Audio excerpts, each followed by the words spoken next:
All right, welcome to the Football Talk Show. We've got a special Zoom edition this week.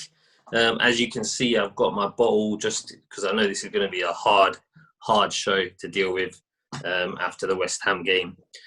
Gogs, what have you got to say? It's ironic that a Spurs fan has a bottle. That's all I'm saying. Have you rang 0800? Have you rang 0800 313233 yet? No. Okay. Shane? What a difference a week makes. 7. Shane didn't know you had that in you. Didn't know you had that great tenor. I know. I was saving it. That's what the Premiership's about. It changes in a week. As soon as one fixture goes against us, another one comes our way.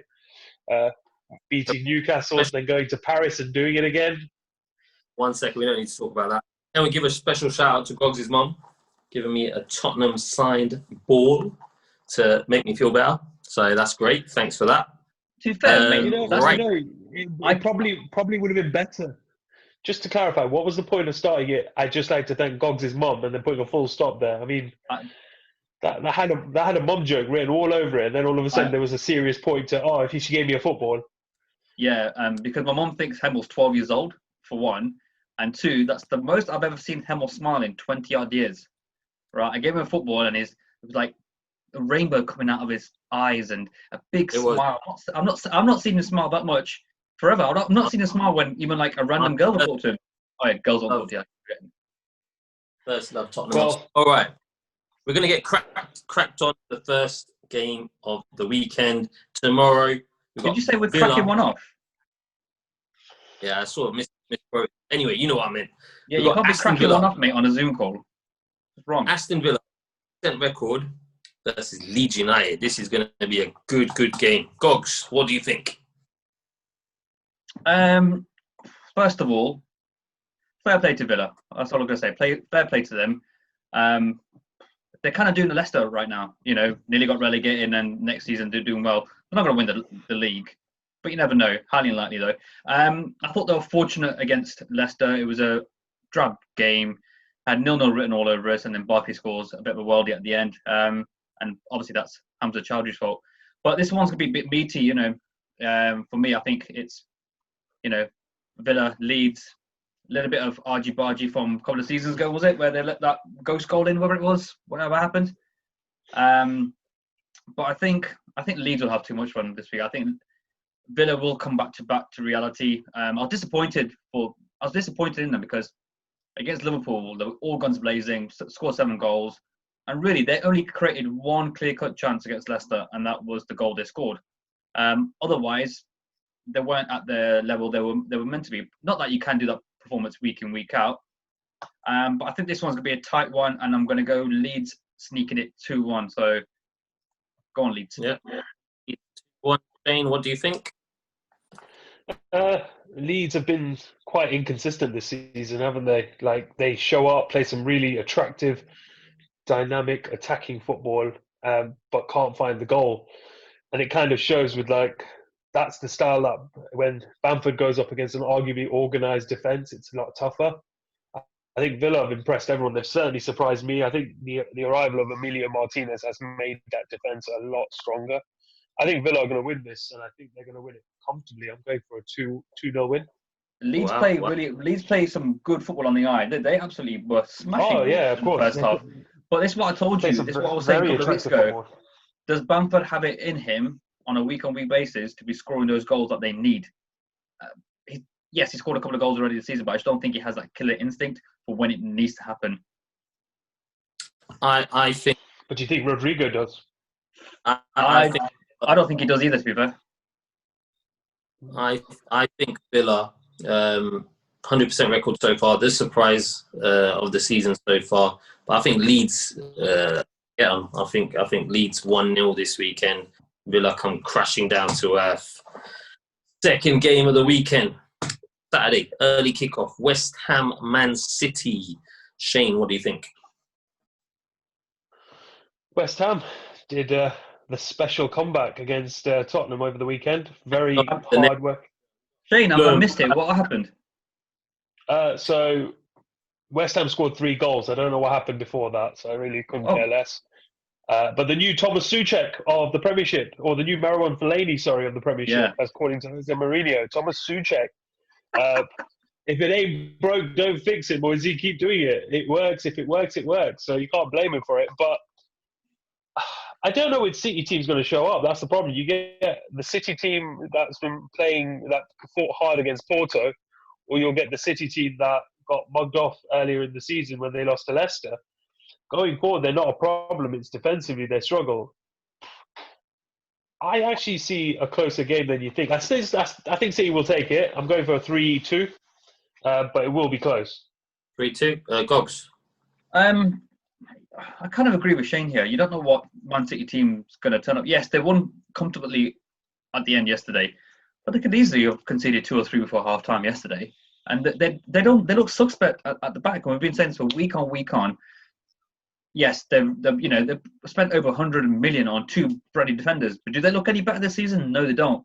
And what made me laugh yesterday, Martin Keown, which has absolute bollocks on television, right? Yeah, it's like Kyle Walker is having a really good season. Blah blah blah. Yes, Kyle Walker can go down the right wing 100 miles an hour. But how can you say someone's having a good season when they've conceded that many goals and they've conceded 5 against Leicester? You can't say someone's having a good season. I'm sorry, but you can't. But I think Man City are just they are falling. They're failing to deceive right now, and I think it's going to be another couple of weeks before they start hitting the ground running. West Ham will be on a massive high after last week, being 3-0 down, 80 minutes, scoring that last-minute goal, 3-3. Who would have thought it? They were 33-1 to go for a draw. Hopefully, someone put a bet on that.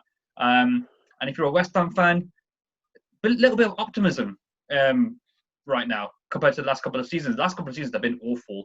And fair play to Moyes.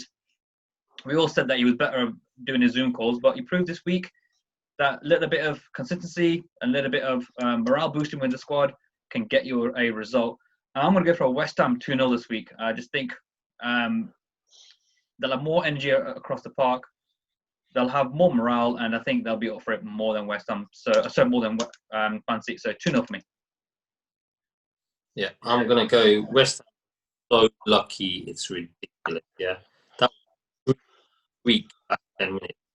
Man City are going to pulverize them. 6-1 Man City. 6-1 to Man City is going to be the score. Right. Fulham, Palace. Next fixture up. Gogs, what about Fulham, Palace again? Surely Fulham have got to get a point from somewhere. A proper point, a proper 3 points. Mitrovic probably had that worst game that he did last week. Missed a penalty. That penalty was awful. The penalty he gave away was awful. And he missed an open goal for a header, which is normally what we said at the beginning of the season. You give that service to him, and he's been banging in the goals. Last week, you could tell he was frustrated. I think if the game went on for another 10, 15 minutes, I think a rash decision would have come from him, and he probably could have seen a red. But I don't know. I've just got a sneaky feeling they'll do something this week. So I'm going for a 2-1 last-minute winner for Fulham this week. Come on, Fulham. Shane? 1-0 Palace Zaha. I'm doing a hammer bet. You can't do. I think Palace were very unlucky against Brighton. Very organised still.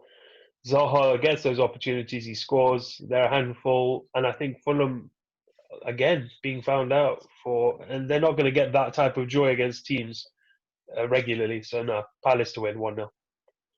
I nearly got 1-0 Zaha right last week. Only a last second. Stop. I'm going with it again. Shane copying me because he knows I'm Mr. Kemsey. Keep winning every week. Wait, by the way, who just predicted best? Me or you? I'll predict the minute. How do you you like internet that? out, man. I know your internet's pretty poor here. Mate, your internet's like your sex life, just juddering when not even happening. Sort it out, man. I think my internet is fine. I'm on 5G. Now you've turned your video off, you moron. Yeah. Where's your camera because on now? Ah, right. Okay. United, So Chelsea. We've got a host without a face. You're not necessarily a bad thing, I guess. United, Chelsea. United, Chelsea. Right. Yeah, what a difference a week makes. Getting battered 6-1. Hang on. I'm talking. Thank you. One host. Gogs, United, Chelsea. Listen. Stop using your telephone to do your internet. Relax. Let me talk. So, United, great week. Going to Paris, winning. Going to Newcastle, and winning. We're showing signs that we're starting to get that form back from pre-lockdown. So I think we're in the right frame of mind. Hopefully Cavani makes his debut. We do need a centre forward up front with Martial still out for a couple more games. Chelsea got a draw with Sevilla during the weekend, and they messed up massively against Southampton. So they are going to be nervous. I think we're going to win. I think it'll be a 2-0. I think Cavani gets his first for the club straight away. Gogs. Now you can talk. Okay. For me, this is two suspect defences going against each other. United are shaky at the back still. Chelsea are shaky at the back. But saying that, what I said at the beginning of our show was Chilwell will begin to shine, and he has. He's had, when he's played, he's been reliable, and he was Chelsea's best player against Seville the other day. So fair play to him. But we all said that. But I just think Chelsea they're still looking suspect at the back, and so are United with that fridge freezer at the back as well. And you just knew he was going to score last week, didn't you? After the battering he's been getting from the media, you just knew he was going to score. But fair play to him. Outside factors of in your personal life can affect you when you are at work, so to speak. So fair play to him. Fair play for Harry Maguire for scoring last week. And I thought Newcastle were pathetic. They were rubbish. And United were. I think that was a perfect opponent for United to play last week after what happened to them against Spurs. I think any other opponent, they probably would have found a bit more of a tougher match. But for this one, I'm going for a 3-3. I just think there's goals in it. Firepower up front for both teams is really, really good. Cavani's got a point to prove. Werner's got his 2 from last week. So I'm going for a 3-3. Interesting. Right. I'll tell you what's going to happen in this game. Mystic Hemsey, once again, right? So, minute 14. Harry Maguire. Booming header. 1-0, yeah? What happens though? Last Maguire, bicycle kick in his own net, 1-0. Then Maguire again, slice in his own net, 2-1 to Chelsea. That's your final score. Maguire hat-trick, special hat-trick. That's what's going to happen.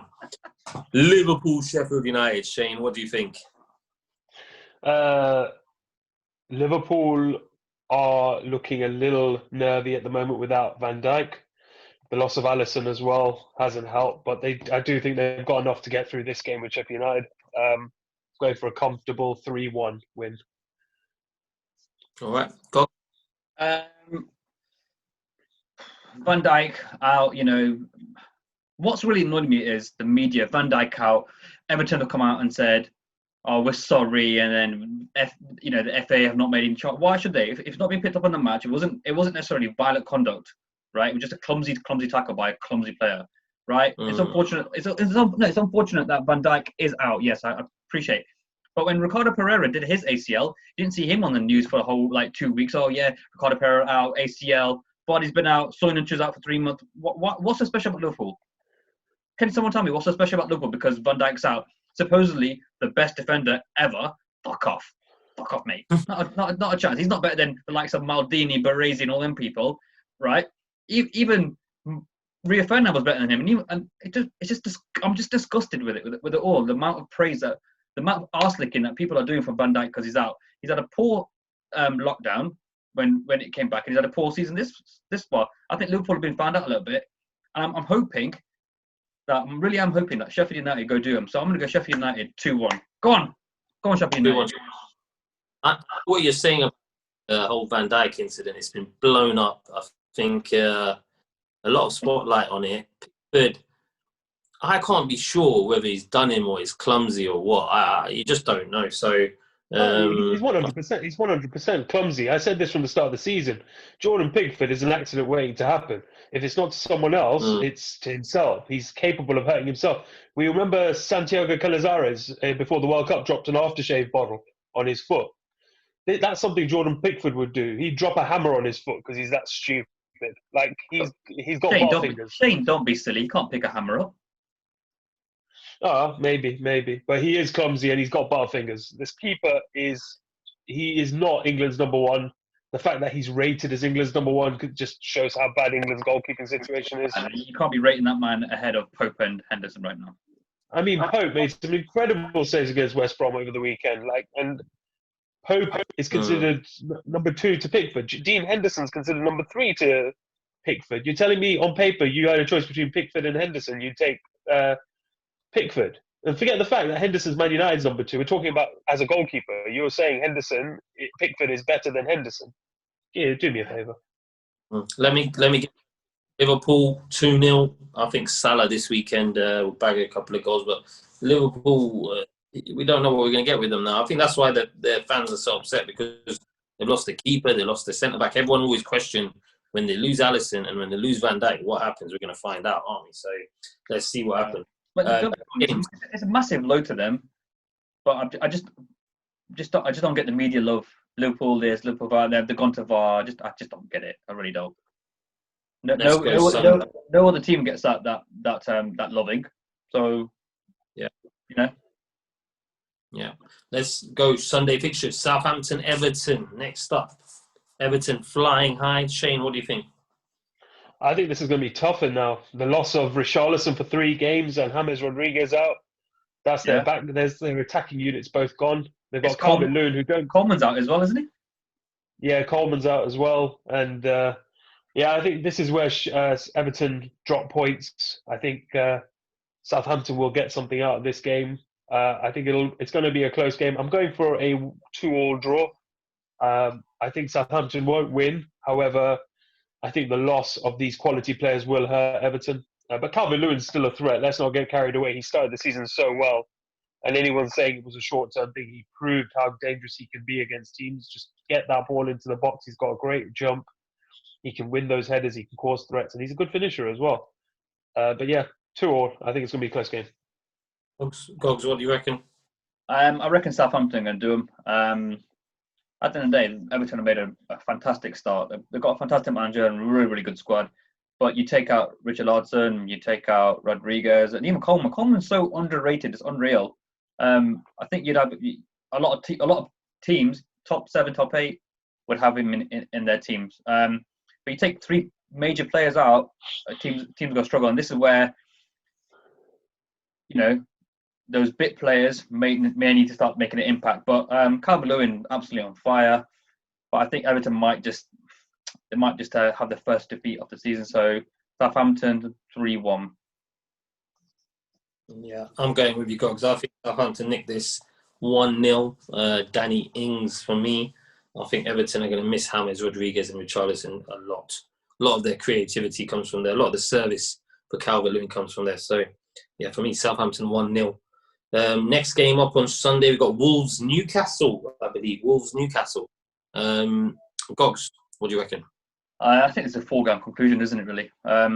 Newcastle, they look devoid of ideas. Yes, they've got Shelby in midfield, they've got Wilson up front, but without that supply to him, he's going to do absolutely jack shit. And they're going to ship goals. Hey? I don't understand why they dropped Andy Carroll. I thought he was proving a handful. That big man, small man combination at the beginning of the season was working, so I don't know why he's changed it. But I think Wolves here will be. I think it's got too much quality for Andy Castle, so I'm going for a 3-0 Wolves, comfortable win for them. 3-0, Shane. Yeah, I think you can't look past anything other than a Wolves dropping here. I think Newcastle, they'll be hard to beat. I don't see an absolute beating. I think it's going to be closer. I'm going for a 2-0. I think they'll score towards the end and that'll just break Newcastle slowly. But yeah, I don't see Newcastle causing much threat. Yeah, I'm with you. I think Wolves win this game. I think they've got too much quality. 2-0. For me, Raul Jimenez with a brace. That's what I reckon. Right, we've got this scum Arsenal on Sunday, Leicester City. They bounce back, Gogs. What do you think? A little bit concerned, if I'm honest, at the moment. We go smash Man City, and then we lost to West Ham convincingly. Then we were unfortunate against Villa.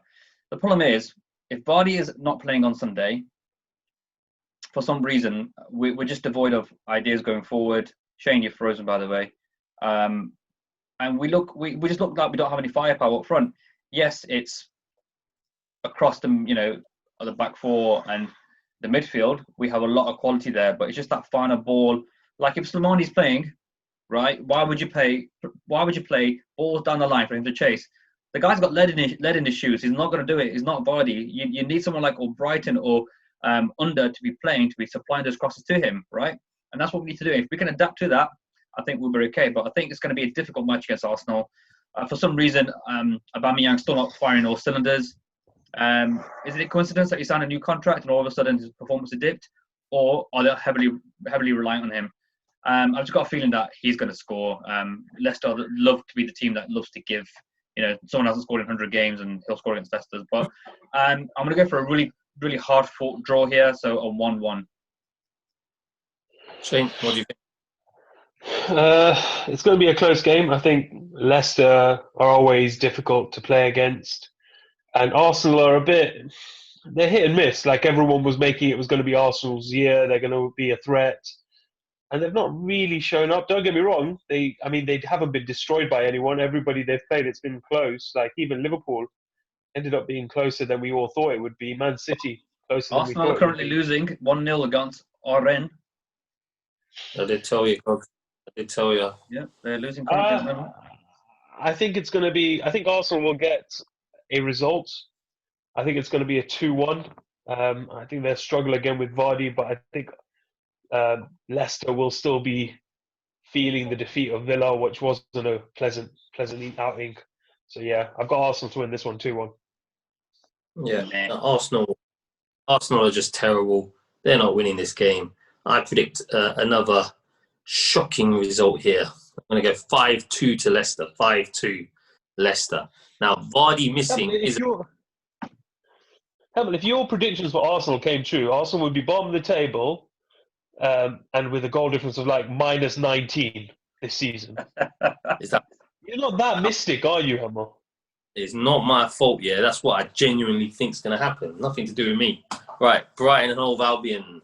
I couldn't say that properly. Brighton and Hove Albion versus West Bromwich Albion. I think I did. Yeah, they both got Albion in the names, didn't they? Why have you put an accent on it? Because you went Brighton and Hove Albion. Yeah, it was sort of a cross between Brighton and West Bromwich. You're trying to put a Birmingham accent on for Brighton. I don't get that. Accident. But yeah, I noticed that whilst I was doing it. Quite weird. Brighton and Hove Albion. I can't say it. Versus West Bromwich Albion. God, first. Oh, well, we discussed last week about Brighton being one of the best teams that are kind of underachieving in regards to football-wise, and West Brom being West Brom. They got a point last week against Burnley, and in what I can say was one of the worst games I've seen all season. It was pathetic. If you want to go to sleep, nice. But I think the thing with Brighton is they play all lovely football. Brighton remind me of, all stars and all glitter. It looks really, really nice, but really has no real substance at the moment. And I think they might take a bit of a beating this weekend. I think West Brom, with Carlton Grant up front, he looked all right actually for his first Premier League game. So I think West Brom might just nick this. So I'm going for West Brom 1-0. All right, Shane. Brighton 3-0. Nothing's impressing me about West Brom. They can't, even when they're dominating a game, because they did dominate Burnley, and Burnley are currently the team that are probably worst in form at the moment, and they couldn't get past Pope.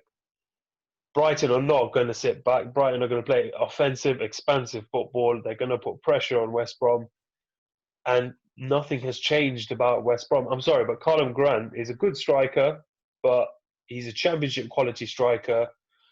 Doesn't have the same goal record as Ollie Watkins did in the championship, yet we're saying that this guy can lead an attack for a Premiership quality team. He'll get a handful of goals. He won't. If he reaches double figures, I'll be very surprised. So is that enough to keep a team in the Premiership? Well, no, never. Yeah. So for me, West Brom have not changed my opinion, just like Fulham haven't. So yeah, 3-0 Brighton, comfortable win. I'm with you, Shane. I don't think West Brom are looking good at all. West Brom, Brighton and Hove Albion, on the other hand, are playing good football. I think 2-0 to them this weekend. You can be really Game of the popular in my weekend. house, you are. You know that. You can be Game really of the popular week. with my mom and really unpopular with my dad. Game of But the weekend. We got Spurs gonna bounce back Mourinho style at Burnley. You know what's gonna happen next? It's KBS. Yeah, KBS. Kane, Bale, Son. Magic. Watch what happens. It's gonna be That sounds like 5. that sounds No, like a Ugandan television show. 6-1. what that you legally stream? 6-1 Yeah. to Gogs. How many do you think Spurs are gonna win by? I don't think they will. I think Burnley will be too much for you. Even if you got Bell, Son, and Kane. Yeah, I think Bell, Son, and Kane on paper are a fantastic front three. I think Spurs will score. I think they'll score at least 2 or 3 again. But I think I don't know, I just got a cheeky feeling that Burnley will win. So I'm gonna go for Not Burnley. even the Pope can stop them scoring. Yeah, lucky the Pope doesn't play for them. So Pope does play for Burnley. I said the Pope, not Pope. Oh, Listen when I'm all talking. right. Anyway, What's your- Burnley 3-2. Spurs go 2-0 up and lose 3-2. Shane? You can't look past anything that the Spurs win. Burnley are playing very, very poorly at the moment. Okay. I really don't want to say this, but yeah, Spurs to win. I'm going to go for a 4-1, and it's going to be a brace for Gareth Bale. Good stuff. Good stuff. Now, before we go, who's your fantasy buys of the week? Gogs, who do you think's going to be a good buy this week before we make our? Yeah, you have to buy early this week because the first game's on Friday. Well, first game's tomorrow, isn't it? Well, when people are watching this, first game's today, so to speak. But I've gone this week with Jack Grealish. I just think he's having a really good start to the season, performs well, carries the ball well, a really good footballer, and I think he'll do the business again this weekend. So Grealish for me. Grealish, Shane. I'm also going for a Villa player. I'm going for Ross Barkley, 5.9 million, and has started extremely well at Villa. Well, he's got 2 goals in 2 games, and he's getting points. So yeah, good player. All right. Yeah. Raul Jimenez. I think Wolves at home to Newcastle.